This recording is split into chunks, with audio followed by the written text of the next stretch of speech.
को दबाकर उनके रस निकाल दूंगी। किस कलर की चड्डी पहने हो? एक बच्चा प्लेटफॉर्म से नीचे गिर गया पटरियों पे, एक ट्रेन आके उसको कुचल के चली गई। जो 2000 रुपए मेरे वसूल हुए ना। कभी देखी है माँ से निकलने के बाद Watch your parents every day for the rest of your life. गालियां दो। दोस्तों इन दिनों सोशल मीडिया पर एक अलग ही गंद फैला हुआ है, एक अलग ही भसड़ चल रहा है। रणवीर इलाहाबादिया जो पॉडकास्ट चैनल चलाते हैं, आपने भी शायद उनका वीडियो कभी ना कभी देखा होगा।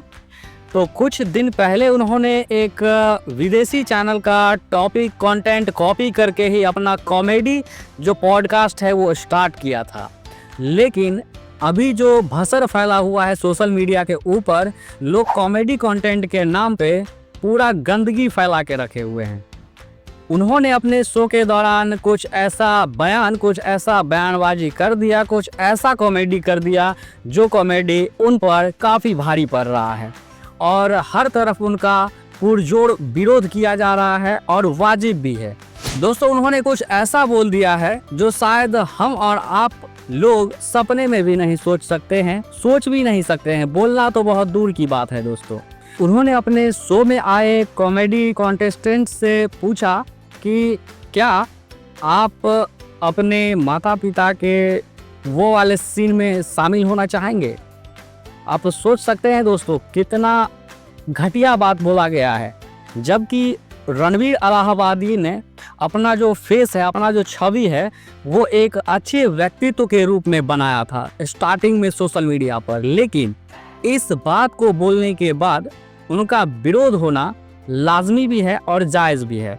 हर तरफ से विरोध हो रहा है और सरकार के तरफ से भी बोला गया है कि उन पर इस चीज़ को बोलने को लेकर उन पर एक्शन लिया जाएगा, क्योंकि हम हिंदुस्तान में रहते हैं। जी हाँ दोस्तों, हम हिंदुस्तान में रहते हैं और यहाँ पर माता पिता को भगवान का दर्जा दिया जाता है। और अब किसी के माता पिता के बारे में बोलना या फिर माता पिता के फेस को सामने खड़ा करके उसके बाद कुछ कटाक्ष करना, ये हम लोग कतई बर्दाश्त नहीं कर सकते हैं।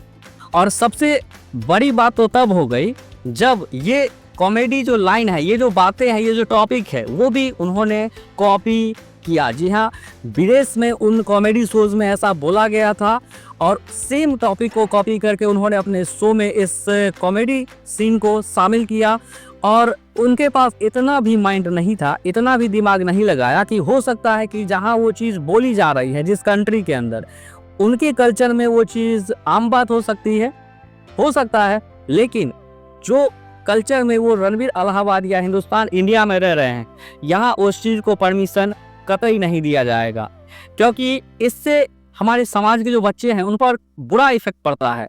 अगर उनके सबकॉन्शियस माइंड में ये चीज़ आ जाएगा तो फिर रिस्पेक्ट करने के लिए रहेगा क्या हमारे समाज में। तो कहीं ना कहीं ये एक बहुत बड़ी गंदगी है और इस गंदगी को इन्हीं के द्वारा स्टार्टिंग में फैलाया जा रहा है। और आपने देखा और सुना होगा, पढ़ा होगा कि कलयुग में जो कल की अवतार होगा वो काली को मारने के लिए होगा। तो ये जो अभी देख रहे हो ना, ऐसे ऐसे लोग ही काली के रूप में हैं।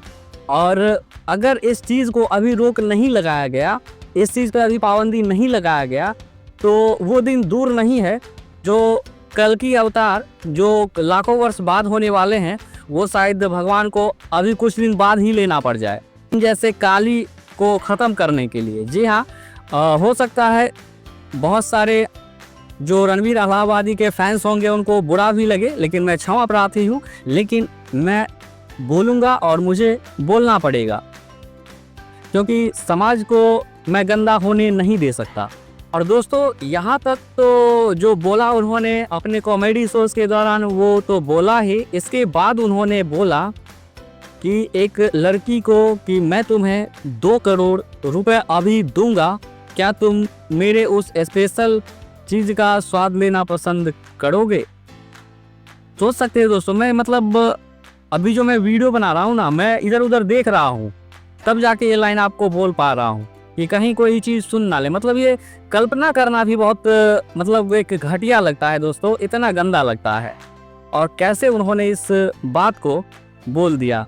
कभी किसी इंटरव्यू के दौरान रणवीर इलाहाबाद के माताजी ने बोला था, वैसे मैं क्षमा प्रार्थी हूँ उनके माताजी से कि मुझे ये चीज़ बोलना पड़ रहा है, लेकिन मैं बोले बगैर रह नहीं पा रहा हूँ। उनके माताजी ने बोला था कि मैंने अपने बेटे को अच्छे परवरिश दिए हैं, अच्छे सरोकार दिए हैं, सब कुछ अच्छा दिया है। तो मैं उनको बोलना चाहूँगा कि कहीं ना कहीं आपके परवरिश में चूक हो गई। अगर चूक नहीं होती तो इस कल्चर में, इस परिवेश में रहने के बाद इस तरह का विचार, इस तरह का भावना उनके मन में सोचना भी नहीं चाहिए था। वो कल्पना कैसे कर लिए इस चीज़ को बोलने के लिए, मैं तो उसके बारे में सोच सोच के परेशान हो रहा हूँ। और दोस्तों, इस बात को लेकर मुद्दा इसलिए गर्म नहीं है कि उन्होंने ऐसी बात बोली, मुद्दा इसलिए गर्म हो गया इस बार क्योंकि ये शो तो काफ़ी दिन से चल रहा था और ऐसी बातें, डार्क कॉमेडी की बातें जो है वो अक्सर इनके शो में होती रहती है। लेकिन इस बार ये मुद्दा इसलिए गर्म हो गया क्योंकि जिनके मुंह से ये चीज़ निकला ना, ये शब्द निकला ना, वो अपना जो छवि है वो एक अच्छे व्यक्तित्व के रूप में सोशल मीडिया के ऊपर बनाए हुए हैं। वो मेंटल चीज़ों के बारे में बात करते हैं, आप कैसे अपने माइंड को अच्छे तरीके से ग्रो कर सकते हैं इसके बारे में बात करते हैं। वो हेल्थ के बारे में बात करते हैं, वो स्पिरिचुअलिटी के बारे में बात करते हैं, अध्यात्म के बारे में। लेकिन उस व्यक्ति के मतलब मुंह से जब ऐसा कुछ निकलता है ना तो विरोध होना यहाँ पर वाजिब हो जाता है और कहीं ना कहीं विरोध होगा ही इस चीज़ का। मतलब हर लोग को कहीं ना कहीं ये लगता है कि जिस व्यक्ति का मैं वीडियो इस रूप में देख रहा था कि ये व्यक्ति ऐसा है, लेकिन वो व्यक्ति दोहरा जिंदगी जी रहा है, डबल रोल कर रहा है, बोल कुछ और रहा है, दिखा कुछ और रहा है, लेकिन अंदर में जो भसड़ उसके फैली हुई है वो कुछ और है। मतलब कहीं ना कहीं मैं गलत व्यक्ति का वीडियो देख रहा था, इतने दिन से गलत व्यक्ति से इन्फ्लुएंस हो रहा था। तो इस चीज़ को लेकर यहाँ पर काफ़ी लोग विरोध कर रहे हैं और काफ़ी मंत्री लोग भी इसके विरोध में अपना अपना जो बयान है वो दिए हैं। महाराष्ट्र के सीएम हो या फिर और स्टेट के सीएम हो, और रवि किशन जी ने काफ़ी अच्छा कहा है कि ऐसा मतलब उन्होंने जो करा है उनके खिलाफ सख्त एक्शन लिया जाएगा। सरकार की तरफ से काफ़ी पुरजोर विरोध हो रहा है। तो कहीं ना कहीं जो रणवीर अलाहाबाद जी हैं वो अपने पॉडकास्ट चैनल जो चला रहे थे जिसमें डार्क कॉमेडी जो है वो दिखा रहे थे, उनके चक्कर में और अपने इस बयान के चक्कर में कहीं ना कहीं बुरी तरह जो है वो फंस चुके हैं। और यहाँ पर एक चीज़ मैं और कवर करना चाहूँगा इस वीडियो के अंदर कि आखिरकार ऐसी जो कंटेंट है सोशल मीडिया के ऊपर कॉमेडी के नाम पर ऐसा क्यों हो रहा है। तो दोस्तों यहाँ पर क्या है ना कि समाज को, लोगों को भी कुछ नॉर्मल चीज़ें आजकल पसंद नहीं आ रही है, उनको भोजन भी चाहिए कुछ स्पाइसी, कुछ स्पेशल हो। तो इसीलिए इन सब चीज़ों को देखते हुए जो है वो लोग डार्क रियलिटी लाए और उसमें कुछ ऐसी बातें वो करना चाहते हैं जिससे लोगों को मज़ा आए। लेकिन कहीं ना कहीं जो है समाज इस चीज़ का विरोध करेगा और मैं भी इस चीज़ के विरोध में हूँ कि ऐसा आप नहीं कर सकते हैं। इससे क्या है कि समाज पर बुरा असर पड़ता है, समाज खराब होता है और इस चीज़ को आपको ध्यान में रखना होगा। मतलब कॉमेडी के नाम पे कुछ भी तो नहीं चलेगा ना बॉस। ये इंडिया है और यहाँ पर एक मर्यादा है और आपको मर्यादा में रहकर बोलना होगा और करना होगा और यहाँ पर ज़िंदगी जीना होगा।